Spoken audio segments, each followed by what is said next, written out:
Hi, folks. It's Gary here with your Blue Nose Bulletin for Thursday, the 15th of August 2024, here on the Fourth Officials YouTube channel.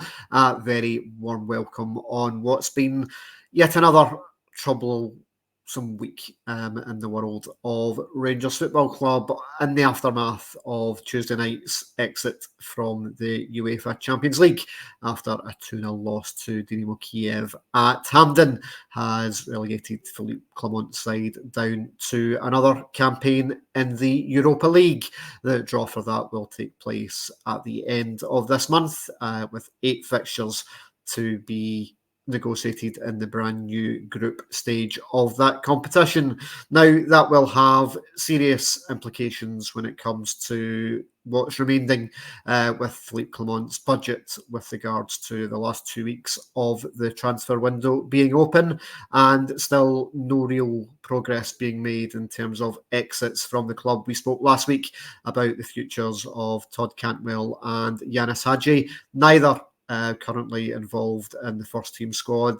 Hagi obviously involved at the weekend in a B team win over Derby County, where he scored a hat-trick, but it's been linked that he's got a contract issue, whereas if he plays more games for the first team, then he would be entitled to some form of wage increase, and that's what's causing part of the problem at the moment with Yanis.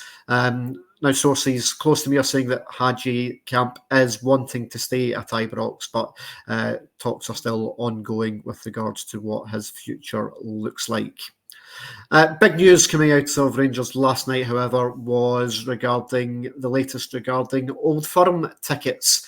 And a statement released on the Rangers website last night stated that Celtic will be locking Rangers fans out of the upcoming Old Firm clash on this 1st of September. And Rangers' statement last night read, Rangers was today informed that Celtic will make no allocation for away fans for the September Old Firm game. The allocation to be implemented by both clubs was clear, and Rangers was taking all steps towards fulfilling that agreement. In the meantime, we can confirm that no away allocation will apply for the January Old Firm fixture at Ibrox. This is consistent with the reciprocity embedded in the agreement reached between the clubs and the SPFL. And it's my understanding that talks are continuing between Rangers and the SPFL with regards to this situation. Now, Celtic last night stated that they've made a 6-figure commitment in terms of work that they needed to do to accommodate an allocation of around 2,500 Rangers fans for that game in 2 weeks' time, but they hadn't received the same assurances from Rangers that they had done the necessary works believed to be regarding some turnstile reconfiguration for the Brimlone Road stand and some netting to be installed. Now, Rangers quite clearly at the moment have got issues regarding Ibrox, the fact that we're still continuing to play at Hampden, and we've got no date at this stage in terms of when that agreement for that temporary accommodation will be completed. But it's certainly my understanding that Rangers were well on the way to making those arrangements, given that Old Firm game at Ibrox isn't due to be till January. So it's not something that's number one on the agenda list in terms of work that needs to be completed at Ibrox.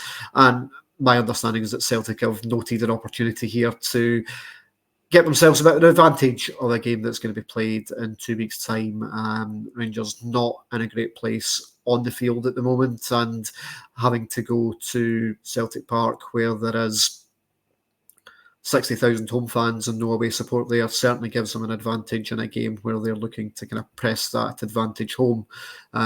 So certainly not the last we'll hear regarding this situation, and as more news breaks, we'll certainly keep you all up to date with the latest developments here on our YouTube channel. Now, last night, the Rangers B team progressed in the SPFL Trust Trophy with a 3-2 win over Clyde. 2 goals from Alec Lowry, including a spectacular strike from distance to make it 1 each last night.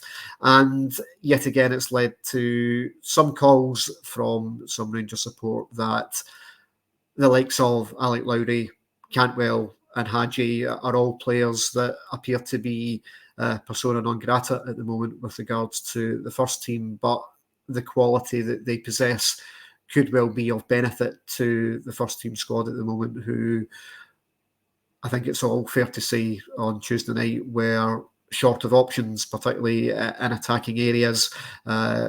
Cyril Dessers yet again playing the full 90 minutes. No sign of Hamza Egeman off the squad.